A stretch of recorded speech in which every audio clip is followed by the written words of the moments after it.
ওই পাড়াও যে আমি বইছি পানি খাওয়ার কথা কইয়া পরে পানি হইতে গেছি আমি, আমার গাড়ি টান দিয়ে লয়ে গেছে।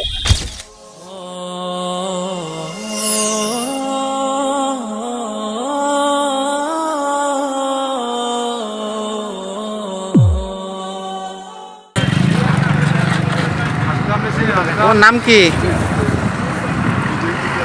হোসেন। কিভাবে রিক্সা চালাচ্ছে কেন, কি কারণে, তোমার কষ্টটা বলে একটু শুনি। চালাই, বাপ মা ঘরে টাকা পয়সা দিতে হয়, চালাইতে হয়, কিনে গাড়ি গুলি চালাই, বাজার কিছু চালাইতে হয়, আবার বাসায় টাকা দিতে হয়, আবার আগে একটা গাড়ি হারাইছি চলে দিয়েছি, এই টাকা দিতে হয়। হ্যাঁ, আগে একটা গাড়ি চলে দিয়েছি। ওই পাড়াও যে আমি বইছি পানি খাওয়ার কথা কইয়া পরে পানি হইতে গেছি আমি, আমার গাড়ি টান দিয়ে লয়ে গেছে। এরপরে মা কোন নিগা গাড়ি ছিল। কারে টাকা দেওয়া লাগে তোমার? এই আমার মা জন্য দিই, আমার মারে দিই। কষ্ট হয় না? এইটা তো তোমার দেশের বাড়ি কোথায়? আমার দেশের বাড়ি বিক্রমপুর। তুমি এই বয়সে আসছো, পড়াশোনা করতে পারো না তুমি? পড়াশোনা করছি, মা বাপে মরে গেছে, পরে আর করি। কে মারা গেছে? বাপ আপন বাপ মরে যাওয়ার পরে আর করি না। পরে তোমার আম্মা? আমার আম্মা বাসা বাড়ি কাজ করে। তোমার আম্মা কি আবার তোমার সৎ বাপ তুমি বললে? আমার সৎ বাবা আছে। দেখে না তোমার? দেখে না? না দেখে, একটু দেখে। তুমি পড়াশোনা করতে চাও? করতে তো চাই। এখন পড়াশোনা তুমি মাদ্রাসা লাইনে পড়বা, হাফেজ হবা? মাদ্রাসায় গাড়ি টিয়া দিতে হতে হবে। তো তুমি টাকার জন্যই চালানো লাগতেছে না? তুমি কখন বেরো? এই বিকাল বেলা, দুপুর দিকটা।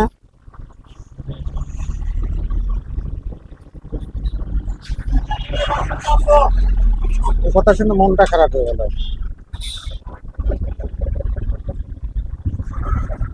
যেমন এইখান থেকে রিক্সা চালিয়ে বাজার করে আবার বাড়ি নিয়ে যাওয়া লাগবে তোমার?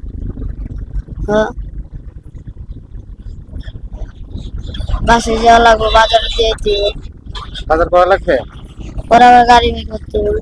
পরে গাড়ি বের করতে হবে, আবার গাড়ি বের করা লাগবে? বন্ধ করে আবার গাড়ি বের করতে হবে।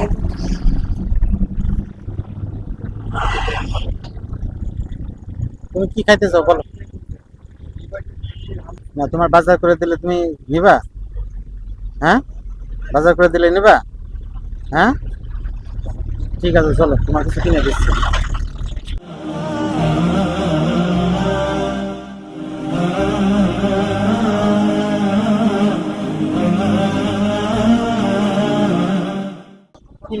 মুরগি নিবা?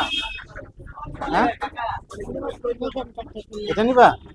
নাও, কি মুরগি নিবা? নাও, ওই মুরগি দেন তো। কত করে? হ্যাঁ, 300? কম রাখেন একটু। কটা নিবা? একটা? হ্যাঁ, একটা দেন। ভাই চাল দেন তো। কত করে চাল? কোনটা নাও, কোনটা দিবা? হ্যাঁ, এটা এটা খাইতে ইচ্ছে করতেছে?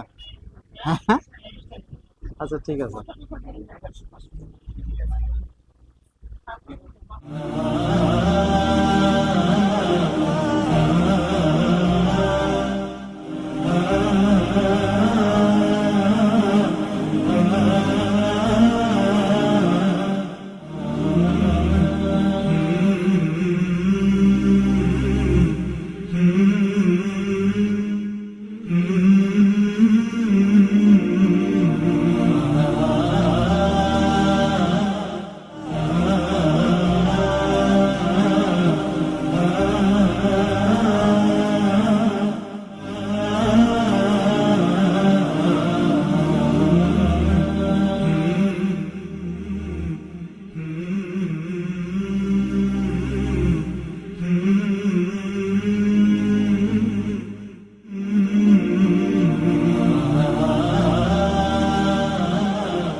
কিরকম খুশি হয়েছো?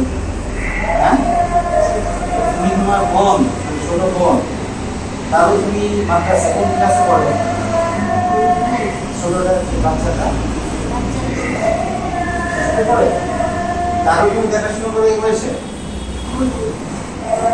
আচ্ছা, তোমার বাচ্চা, তোমার বোন, তোমার আম্মাকে তুমি আজকে খাওয়াবা, যে দুধ পরে কোথায় পাইছে কি বলবা? কে দিছে? কাকাই দিছে। আর একটা কথা, তুমি মাদ্রাসা পড়বা? হ্যাঁ, তোমাদের মাদ্রাসা ভর্তি করে দিই, তুমি রিক্সা তো চালাবে না। ও কয় টাকা ওখানে তুমি পাই? মানে এই 22,000 টাকা তুমি পরিশ্রম করে টাকাটা শোধ করতে হচ্ছে, মানে শুধু রেখে চলে যে রিক্সাটা, সেই রিক্সার টাকা পরিশোধ করার জন্য তুমি পরিশ্রম করতেছ? হ্যাঁ, কষ্ট হচ্ছে না খুব তোমার? তা তুমি এরপরে শোধ হলে তুমি ওই মাদ্রাসা ভর্তি হবে, হাফেজ হবা? হ্যাঁ, আচ্ছা ঠিক আছে, তোমার হাফেজ হওয়ার জন্য যা করার দরকার আমার চেষ্টা করো তোমার জন্য, ঠিক আছে? তুমি দোয়া করে নেওয়ার জন্য আমাদের প্রতিষ্ঠানে যাও। তুমি কি খুশি কিনা তাই বলো? তোমার রিক্সা জমা কত?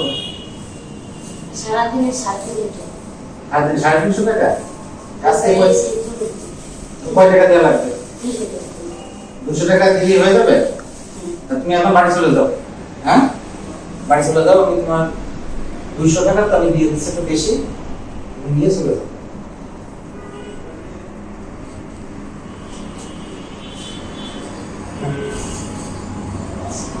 পাঁচশো টাকায় দিলাম তোমার, যাও। খুশি তুমি? হ্যাঁ, তুমি যে ওর জমাটা দিয়ে দিবা, আর তোমার যে কোনো দরকার চিনে গেলে তোমাকে অফিস আচ্ছা, তুমি রিক্সা কোন কোন চালিয়ে তখনকার দরকার একটু বলে। হ্যাঁ, খুশি তো তুমি? বহুত খুশি। আচ্ছা ঠিক আছে। আমি তুমি প্রায় ভিডিওর সামনে আসতে বলো, তা আসলে ভিডিওর সামনে আসতে লজ্জা লাগে নিজেকে, তারপর আসতে বাধ্য হলাম, কারণ কি মানে একটু সবার জানা উচিত। তা আমি মোহাম্মদ ইমরান হোসেন, হাজি আমলা বিবো স্টেটের মুতাল্লি এবং ডিসিএল পার্সেল এন্ড কুরিয়ার লিমিটেডের ম্যানেজিং ডিরেক্টর। তা কিছুক্ষণ আগে একটা ভিডিও আপনাদের দেখানোর চেষ্টা করেছি। ভিডিওতে দেখবেন যে একটা বাচ্চা, 12 বছরের একটা বাচ্চা রিক্সা চালাচ্ছে। দেখে আসলে মনটাই খারাপ হয়ে গেছে।